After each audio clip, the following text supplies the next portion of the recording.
ॐ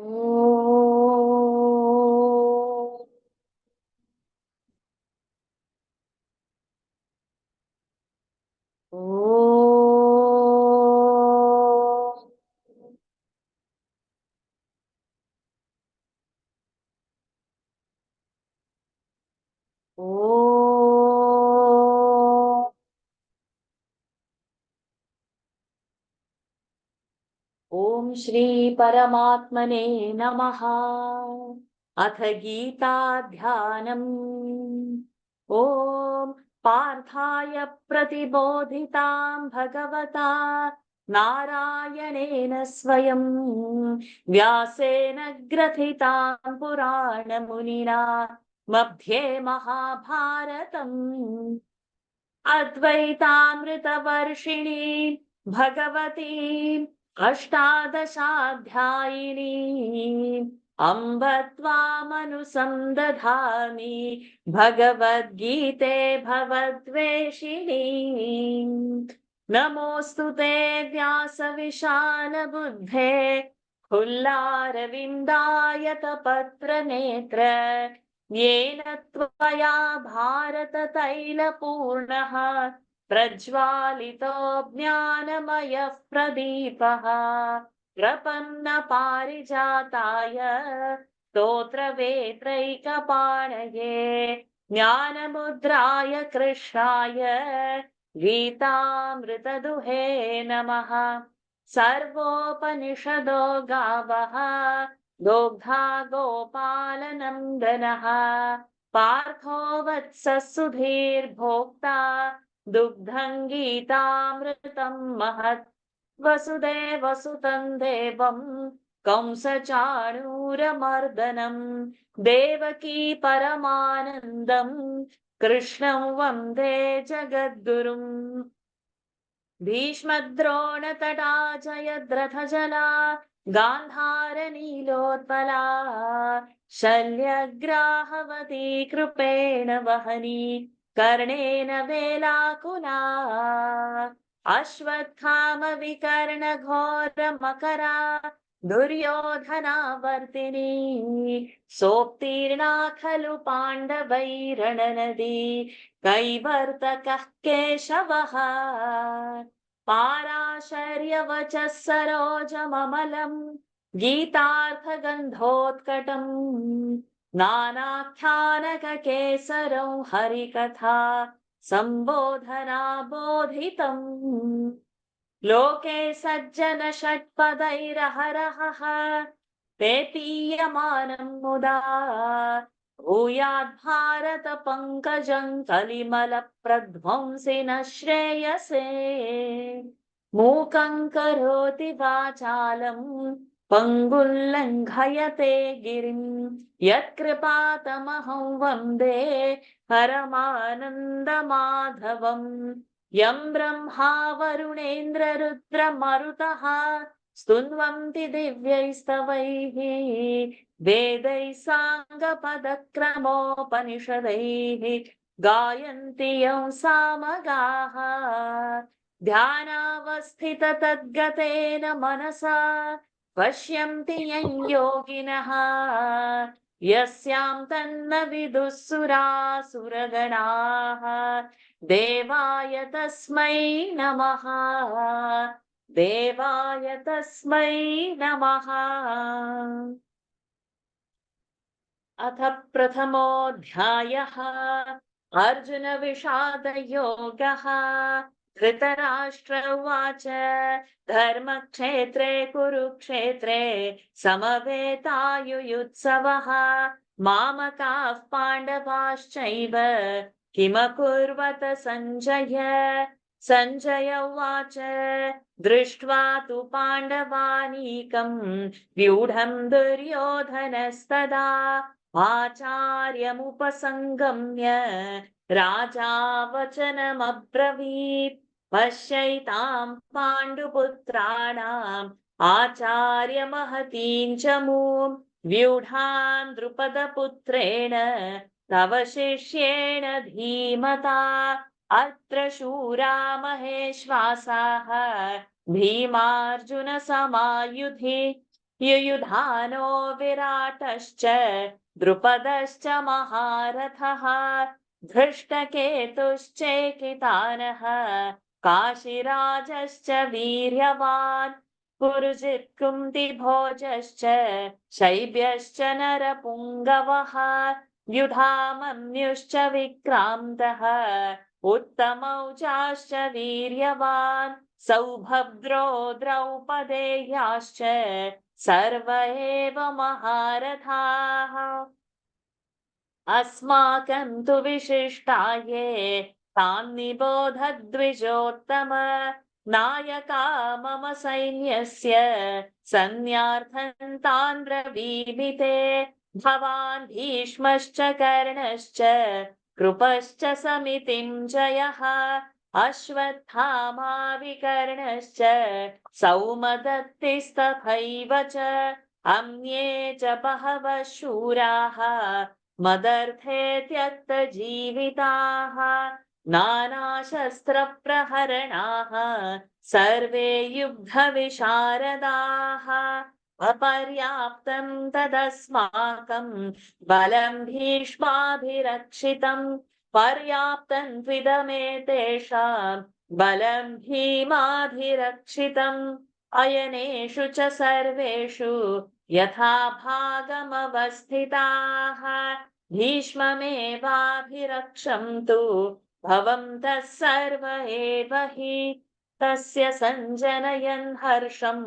कुरुवृद्धः पितामहः सिंहनादं विनद्योच्चैः शङ्खं दद्भौ प्रतापवान् ततः शङ्खाश्च भैर्यश्च प्रणवानकगोमुखाः सहसैवाभ्यहन्यन्त सशब्दस्तु मुलोऽभवत् ततः श्वेतैर्हयैर्युक्ते महति स्यन्दने स्थितौ माधवः पाण्डवश्चैव दिव्यौ शङ्खौ प्रदध्मतुः पाञ्चजन्यौ हृषीकेशः देवदत्तं धनञ्जयः पौण्ड्रं दद्भौ महाशङ्खं भीमकर्मावृकोदरः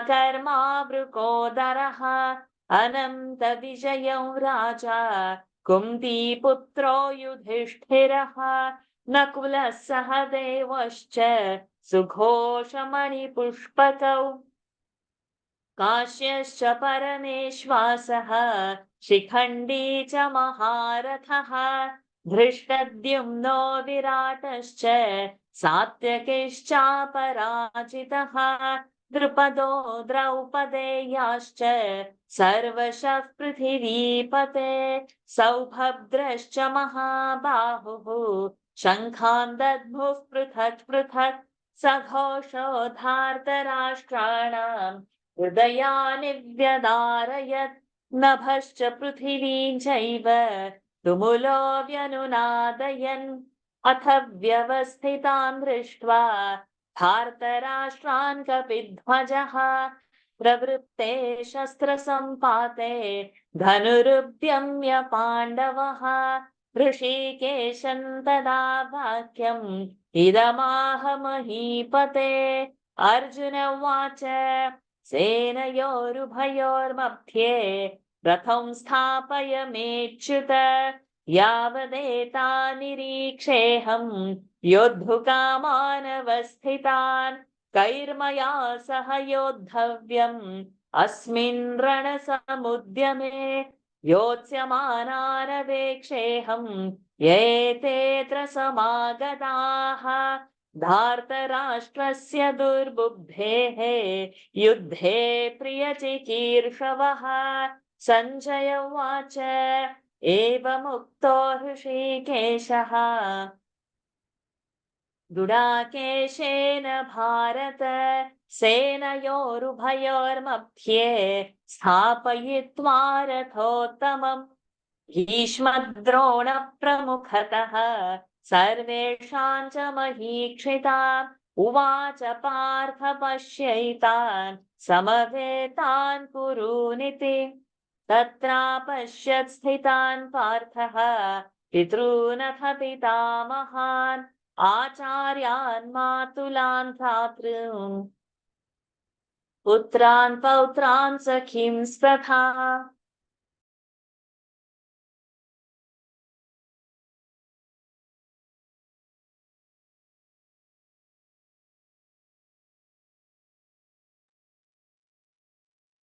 श्वशुरान् सुहृदश्चैव सेनयोरुभयोरपि तान् समीक्ष स कौन्तेयः सर्वान् बन्धूनवस्थितान् कृपया परयाविष्टः विषीदन्निदमब्रवीत्. Nikhilaji, please take over. Arjuna उवाच दृष्ट्वेवो स्वजनं कृष्ण युयुत्सुं समुपस्थितं सीदन्ति मम गात्राणि मुखं च परिशुष्यति वेपथुश्च शरीरे मे रोमहर्षश्च जायते गाण्डीवं स्रंसते हस्तात् त्वक्चैव परिदह्यते न च शक्नोम्यवस्थातुं भ्रमतीव च मे मनः निमित्तानि च पश्यामि विपरीतानि केशव न च श्रेयोनुपश्यामि हत्वा स्वजनमाहवे न काङ्क्षे विजयं कृष्ण न च राज्यं सुखानि च किन्नो राज्येन गोविन्द किं भोगैर्जीवितेन वा येषामर्थे काङ्क्षितन्नः राज्यं भोगसुखानि च तयिमेव स्थिता युद्धे प्राणां त्यक्त्वा धनानि च आचार्याः पितरः पुत्राः तथैव च पितामहाः मातुलाः श्वशुराः पौत्राः श्यालाः सम्बन्धिनस्तथा एतान्न हन्तुमिच्छामि घ्नतोऽपि मधुसूदन अपि त्रैलोक्यराज्यस्य हेतुः किन्नु मही कृते निहत्यथार्तराष्ट्रान्नः का प्रीतिः स्यात् जनार्दन पापमेवाश्रयेदस्मान् हत्वैतानाततायिनः तस्मान्नार्हा वयं हन्तुं धार्तराष्ट्रान् स्वबान्धवान् स्वजनौ हि कथं हत्वा सुखिनः स्याम माधव यद्यप्येतेन पश्यन्ति लोभोपहत चेतसः कुलक्षयकृतं दोषं मित्रद्रोहे च पातकम् कथन्न ज्ञेयमस्माभिः पापादस्मान्निवर्तितुं कुलक्षयकृतं दोषं प्रपश्यद्भिर्जनार्दन कुलक्षये प्रणश्यन्ति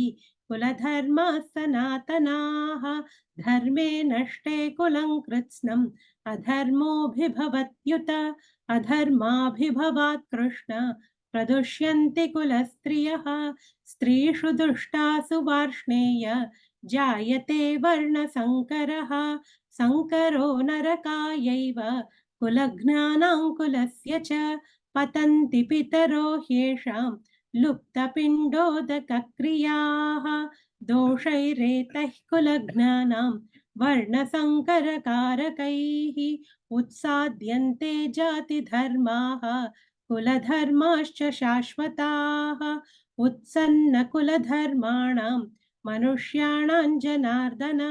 नरके नियतं वासः भवतीत्यनुशुश्रुमा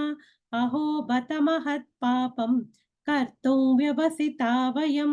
यद्राज्यसुखलोभेन हन्तुं स्वजनमुद्यताः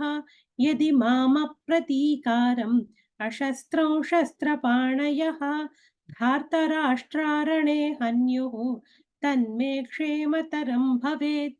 सञ्जय उवाच एवमुक्त्वार्जुनः सङ्ख्ये रथोपस्थ उपाविशत् विसृज्य सशरं चापं शोकसंविघ्नमानसः ॐ तत्सत् इति श्रीमद्भगवद्गीतासु उपनिषत्सु ब्रह्मविद्यायां योगशास्त्रे श्रीकृष्णार्जुनसंवादे अर्जुनविषादयोगो नाम प्रथमोऽध्यायः हरिः ओम् श्रीगुरुभ्यो नमः हरिः ओम् श्रीकृष्णार्पणमस्तु ॐ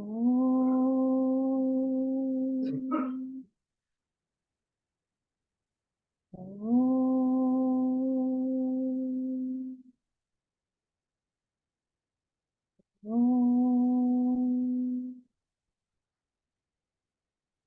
हरि ओम्।